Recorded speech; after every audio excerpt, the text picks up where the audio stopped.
નમસ્કાર અને સ્વાગત છે.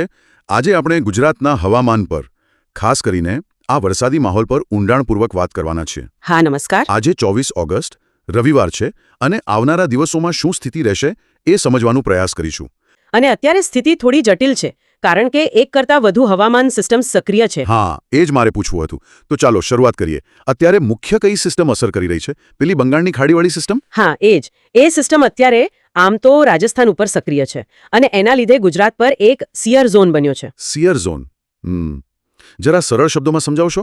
આ અત્યારના વરસાદનું મુખ્ય કારણ છે એમ ને? હા બરાબર. સિયર ઝોન એટલે જુઓ, હવાની બે અલગ દિશામાંથી આવતી ધારાઓ મળે ને, ત્યાં પવનો એકબીજા સાથે ટકરાય, ઘર્ષણ થાય. ઓકે. અને આ ઝોન અત્યારે અરબી સમુદ્રમાંથી પુષ્કળ ભેજ ખેંચી રહ્યો છે, એટલે વાદળો બને અને વરસાદ આવે. અચ્છા. અને આની અસર ક્યાં સુધી રહેશે? કંઈક બદલાવ આવ્યો છે આગાહીમાં? હા, પહેલા એમ લાગતું હતું કે 25 ઓગસ્ટ બપોર પછી આ ઝોન નબળો પડશે, પણ હવે લાગે છે કે એની અસર 26 તારીખ સુધી કદાચ થોડી વધુ પણ રહી શકે. ઓહ, એટલે વરસાદી માહોલ ધારણા કરતાં લાંબો ચાલી શકે છે? હા, શક્યતા છે. હવામાન આમ પણ સતત બદલાતું રહેતું હોય છે. બરાબર. તો ખાસ આજની વાત કરીએ. 24 ઓગસ્ટ રવિવાર. હવામાન વિભાગની કોઈ ચેતવણીઓ છે? એલર્ટ્સ? ચોક્કસ છે. 4 જિલ્લાઓ માટે ઓરેન્જ એલર્ટ છે: મહેસાણા, સાબરકાંઠા, અરવલ્લી અને જૂનાગઢ. ઓરેન્જ એલર્ટ હા. એટલે ભારેથી અતિભારે વરસાદની શક્યતા. હા બરાબર. 64.5 મિલીમીટરથી લઈને 204.4 મિલીમીટર સુધીનો વરસાદ, એટલે સાવચેતી જરૂરી છે. અને આ સિવાય બીજા વિસ્તારો માટે યલો એલર્ટ પણ છે ને? હા, ઘણા વિસ્તારો છે, જેમ કે બનાસકાંઠા, પાટણ, અમદાવાદ, ગાંધીનગર, ખેડા, આણંદ, વડોદરા, પંચમહાલ, દાહોદ, મહીસાગર, નવસારી, વલસાડ, ભાવનગર, અમરેલી, દીવ, ગીર સોમનાથ અને પોરબંદરમાં યલો એલર્ટ છે. ઓકે. યલો એલર્ટ એટલે છૂટાછવાયા ભારે વરસાદની શક્યતા. હા, 64.5 થી 115.5 મિલીમીટર સુધી, એટલે ધ્યાન રાખવું પડે. અને પેલી રાજસ્થાનવાળી સિસ્ટમ, એની અસર આપણા ઉત્તર ગુજરાતના સરહદી વિસ્તારો પર કેટલી છે? ગઈકાલે તો હતી અસર. હા, ચોક્કસ અસર છે. રાજસ્થાનમાં તો કેટલાક ભાગોમાં રેડ એલર્ટ પણ છે, એટલે એને અડીને આવેલા આપણા ઉત્તર ગુજરાતના જિલ્લાઓમાં અસર વધુ રહેવાની. એટલે કયા કયા વિસ્તારોમાં આજે જોર વધુ રહી શકે? વેધર મોડલ્સ પ્રમાણે જુઓ, સાબરકાંઠા, પાલનપુર, હિંમતનગર, પછી અમદાવાદ શહેર અને ગ્રામ્ય, ગાંધીનગર, અરવલ્લી, મહીસાગર, દાહોદ અને મધ્ય ગુજરાતમાં આણંદ, વડોદરા, છોટાઉદેપુર, પંચમહાલ, આ બધા વિસ્તારોમાં આજે વરસાદનો જોર વધુ રહી શકે, લગભગ 1 થી 3 ઇંચ જેટલો. 1 થી 3 ઇંચ. અને ગઈકાલના વરસાદથી નદીઓમાં પાણી આવ્યું હશે ખરું ને? હા, એવા અહેવાલો છે કે કેટલીક નદીઓમાં પાણીની સપાટી વધી છે. સારું. આ થઈ ઉત્તર અને મધ્ય ગુજરાતની વાત. દક્ષિણ ગુજરાતમાં શું લાગે છે? દક્ષિણ ગુજરાતમાં પણ સારો વરસાદ જોવા મળશે. વલસાડ, ડાંગ, વાપી, તાપી, નવસારીમાં ત્યાં પણ 1 થી 3 ઇંચની શક્યતા છે. અચ્છા. ગઈકાલે વલસાડના ધરમપુરમાં તો ભારે હતો. 4 કલાકમાં 4 ઇંચ વરસાદ. બાપરે, 4 કલાકમાં 4 ઇંચ? હા, એટલે દક્ષિણ ગુજરાતમાં પણ તીવ્ર વરસાદની શક્યતા નકારી ન શકાય. અને સૌરાષ્ટ્ર અને કચ્છના લોકો શું અપેક્ષા રાખી શકે? સૌરાષ્ટ્રમાં થોડું અલગ ચિત્ર છે. મોટાભાગે છૂટાછવાયા ઝાપટા, પણ અમુક વિસ્તારોમાં જેમ કે પૂર્વ અને દક્ષિણ સૌરાષ્ટ્રમાં મહુવા, અમરેલી, ઉના, દીવ, જૂનાગઢ બાજુ ત્યાં સારો રાઉન્ડ આવી શકે. અને પશ્ચિમ સૌરાષ્ટ્ર, જામનગર, પોરબંદર, ત્યાં અને દરિયાકાંઠાના વિસ્તારોમાં હળવા ઝાપટાની શક્યતા વધુ છે. કચ્છમાં પણ આમ તો વાદળછાયું વાતાવરણ રહેશે. દરિયાકાંઠે ક્યાંક ઝાપટા પડે, પણ ભારે વરસાદની શક્યતા ઓછી. અને મધ્ય ગુજરાતના જે વિસ્તારોમાં વરસાદ ઓછો રહ્યો છે, મોરબી, રાજકોટ, સુરેન્દ્રનગર, બોટાદ, ત્યાં કોઈ આશા? આજે તો ભારે વરસાદની શક્યતા ઓછી જ છે. હળવા ઝાપટા કદાચ, પણ જુઓ, 30 ઓગસ્ટ સુધીમાં નવી સિસ્ટમ આવે એવી શક્યતા છે, તો ત્યારે આ વિસ્તારોને પણ સારો વરસાદ મળી શકે છે. ઓકે, એટલે હજી આશા રાખવાની. હા, અને બનાસકાંઠાની વાત કરીએ તો સાબરકાંઠા બાજુના પૂર્વ ભાગોમાં સારો વરસાદ, પણ પશ્ચિમ બાજુ કચ્છ તરફ ઓછો રહે. વરસાદ મોટેભાગે કયા સમયે વધુ જોવા મળી શકે? દિવસ દરમિયાન? સ્ત્રોત મુજબ બપોરે 4 વાગ્યા પછી શરૂઆત થઈ શકે છે અને ખાસ કરીને સાંજે 4 થી 8 વાગ્યા દરમિયાન જોર વધી શકે છે, ખાસ કરીને ઉત્તર ગુજરાત અને આસપાસના વિસ્તારોમાં. સારું. તો આ થઈ આજની એટલે કે 24 ઓગસ્ટની વિસ્તૃત વાત. હવે થોડું આગળ જોઈએ. 25 અને 26 તારીખે શું દેખાય છે? પેલો સિયર ઝોન હજી અસર કરશે? હા, જેમ મેં કહ્યું, સિયર ઝોનની અસર 25 અને 26 તારીખે પણ ચાલુ રહેવાની પૂરી શક્યતા છે, એટલે વરસાદ તો રહેશે જ. પણ વિસ્તાર અને તીવ્રતામાં ફેરફાર થશે? હા, એવું બની શકે. 25 તારીખે મુખ્યત્વે ઉત્તર ગુજરાતમાં મહેસાણા, અરવલ્લી, મહીસાગર, સાબરકાંઠા અને સાથે અમરેલી, નવસારી, વલસાડમાં વરસાદ ચાલુ રહી શકે. અને બાકીના વિસ્તારોમાં? કચ્છ, સૌરાષ્ટ્ર? ત્યાં વરસાદનું જોર ઘટશે. મધ્ય ગુજરાતમાં પણ ઘટાડો. ભરૂચથી નીચેલા ભાગોમાં હળવા ઝાપટા કદાચ ચાલુ રહે. અને 26 તારીખે? લગભગ સરખું જ. હા, 26 તારીખે પણ મોટે ભાગે આ જ વિસ્તારોમાં શક્યતા રહેશે. પણ એક વાત એ છે કે 27-28 ઓગસ્ટ આસપાસ આગાહીમાં ફરી થોડો વધારો દેખાઈ શકે છે. અચ્છા, કયા વિસ્તારોમાં? ખાસ કરીને કચ્છ અને ઉત્તર સૌરાષ્ટ્ર માટે.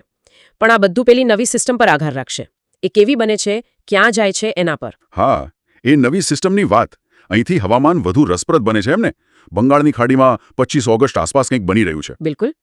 અત્યારે જે સંકેતો છે એ મુજબ 25 મેની આસપાસ બંગાળની ખાડીમાં એક નવી લો પ્રેશર સિસ્ટમ બનશે. ઓકે. અને રસપ્રદ વાત એ છે કે આ નવી સિસ્ટમ અને હાલની રાજસ્થાનવાળી સિસ્ટમ આ બંને મળીને એક મોટું સર્ક્યુલેશન રચી શકે છે. મોટું સર્ક્યુલેશન એટલે શું બરાબર? મતલબ કે હવાનું એક મોટું ચક્ર જે આખા વિસ્તારના હવામાનને અસર કરે. અને આ નવી સિસ્ટમ ગુજરાત તરફ આગળ વધે એવી શક્યતા છે. ગુજરાત તરફ? એટલે ફરી વરસાદનો મોટો રાઉન્ડ? ક્યારે? જો બધું ધારણા મુજબ થાય તો 28, 29 અને 30 ઓગસ્ટ આસપાસ. અને આ રાઉન્ડ કદાચ વધુ શક્તિશાળી પણ હોઈ શકે. વધુ શક્તિશાળી? સ્ત્રોતમાં તો 10-15 ઇંચ જેવા ભારે વરસાદની અને પાક નુકસાન, અતિવૃષ્ટિની પણ વાત છે. આ થોડું ચિંતાજનક નથી? જો સ્ત્રોતમાં ઉલ્લેખ છે એ વાત સાચી, પણ એ સમજવું જરૂરી છે કે આ લાંબા ગાળાની આગાહી છે. સિસ્ટમ બન્યા પછી જ એની તીવ્રતા અને રસ્તો નક્કી થશે. એટલે અત્યારથી ગભરાવાની જરૂર નથી? ના, ગભરાવાની નહીં, પણ સાવચેત રહેવાની અને અપડેટ્સ પર નજર રાખવાની જરૂર છે. આ ફક્ત એક સંભાવના છે અત્યારે. સમજી શકાય તેવું છે. સારું, તો આ થઈ સિસ્ટમ્સની વાત. હવે જે જાણીતા નિષ્ણાતો છે, અંબાલાલ પટેલ, પરેશ ગોસ્વામી, એમનું શું કહેવું છે?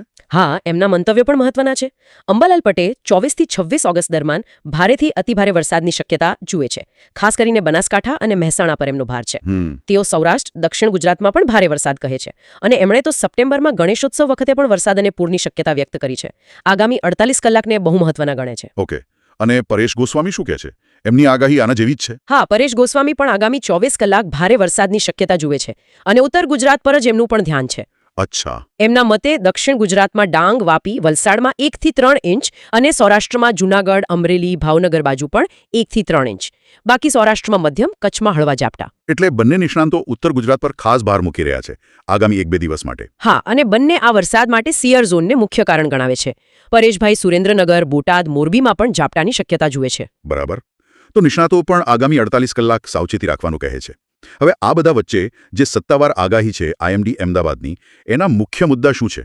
એમનું છેલ્લું અપડેટ 23 ઓગસ્ટનું હતું, ખરું ને? હા, આઈએમડીનું અપડેટ ખૂબ મહત્વનું છે. એમના મુખ્ય તારણો જોઈએ તો પહેલું, સમગ્ર ગુજરાતમાં ચોમાસું સક્રિય છે. ઓકે. બીજું, આગામી 24 કલાક માટે એટલે કે આજે સાબરકાંઠા અને મહેસાણામાં ભારેથી અતિભારે વરસાદ એટલે ઓરેન્જ એલર્ટ, અને સુરત, વલસાડમાં પણ ભારે વરસાદની શક્યતા. કઈ સિસ્ટમ્સ સક્રિય છે એમના મતે? એમના મુજબ એક લો પ્રેશર મધ્યપ્રદેશ પર છે. એનું સર્ક્યુલેશન ગુજરાત સુધી અસર કરે છે. મોન્સૂન ટ્રફ પણ સક્રિય છે. અને પેલી બંગાળની ખાડીમાં બનનારી નવી સિસ્ટમ પણ નજર છે. એલર્ટ્સ વિશે શું કહ્યું છે એમણે? 23 તારીખે રેડ એલર્ટ હતું અમુક જગ્યાએ અને ભારે વરસાદ થયો પણ. 24 માટે ઓરેન્જ અને યલો એલર્ટ છે. અને એમણે કહ્યું છે કે આ એલર્ટ્સ 29 ઓગસ્ટ સુધી લંબાઈ શકે છે અને જરૂર પડે તો વધી પણ શકે છે. એટલે એલર્ટ્સ હજી ચાલુ રહેશે? હા, અને ગાજવીજ માટે પણ 5 દિવસનું યલો એલર્ટ છે. હળવાથી મધ્યમ ગાજવીજ અને 30-40 કિલોમીટર કલાકનો પવન. ઓકે. અને વરસાદના વિસ્તાર વિશે કોઈ ખાસ અપડેટ? હા, આ બહુ મહત્વનું અપડેટ છે. પહેલા એમ હતું કે 25 પછી વરસાદ ઘટશે, પણ નવા ડેટા મુજબ હવે 29 ઓગસ્ટ સુધી લગભગ દરરોજ ગુજરાતના 76% થી 100% વિસ્તારમાં વરસાદની ઘણી ઊંચી સંભાવના છે. ઓહો, એટલે મોટાભાગના ગુજરાતમાં રોજ વરસાદ પડશે? હા, હળવો, મધ્યમ કે ભારે, પણ મોટાભાગના વિસ્તારોને આવરી લેશે એટલે વરસાદી માહોલ લાંબો ચાલશે. અને માછીમારો માટે કોઈ સૂચના? હા, આગામી 5 દિવસ દરિયો ન ખેડવાની સલાહ છે. પવન રહેશે 30-40 કિમી કલાકનો, ખાસ કરીને કાંઠા વિસ્તારોમાં. વાહ, આ તો ખરેખર બધી જ માહિતી આવી ગઈ. તો આખી ચર્ચાનો સાર શું કાઢી શકાય?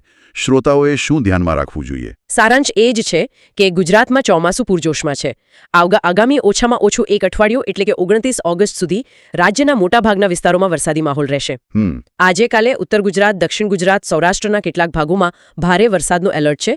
અને પેલી નવી સિસ્ટમ પર નજર રાખવી પડશે જે મહિનાના અંતે વધુ વરસાદ લાવી શકે છે. તો આનો વ્યવહારિક અર્થ એ જ થયો કે સાવચેત રહેવું, મુસાફરી, ખેતીકામ બધું ધ્યાન રાખીને કરવું. બિલકુલ. સ્થાનિક આગાહી અને ચેતવણીઓ પર ધ્યાન આપવું ખૂબ જરૂરી છે. પાણી ભરાય એવા વિસ્તારોમાં વધુ સાવચેતી રાખવી, જાગતા રહેવું એમ કહી શકાય. અને જો આને થોડા મોટા ચિત્રમાં જોઈએ, આ સતત વરસાદી સિસ્ટમોની લાંબા ગાળાની અસર શું હોઈ શકે? જો એક તરફ તો જળાશયો ભરાય એ સારી વાત છે. પાણીની તંગી ઓછી થાય, સિંચાઈ માટે સારું. પણ સતત ભારે વરસાદથી સ્થાનિક સ્તરે પૂર, પાણી ભરાવાની સમસ્યા, વાહન વ્યવહારમાં મુશ્કેલી થઈ શકે. ખેતીમાં પણ માપસરનો વરસાદ સારો પણ અતિવૃષ્ટિ નુકસાન કરે. એટલે સંતુલન જરૂરી છે. બરાબર.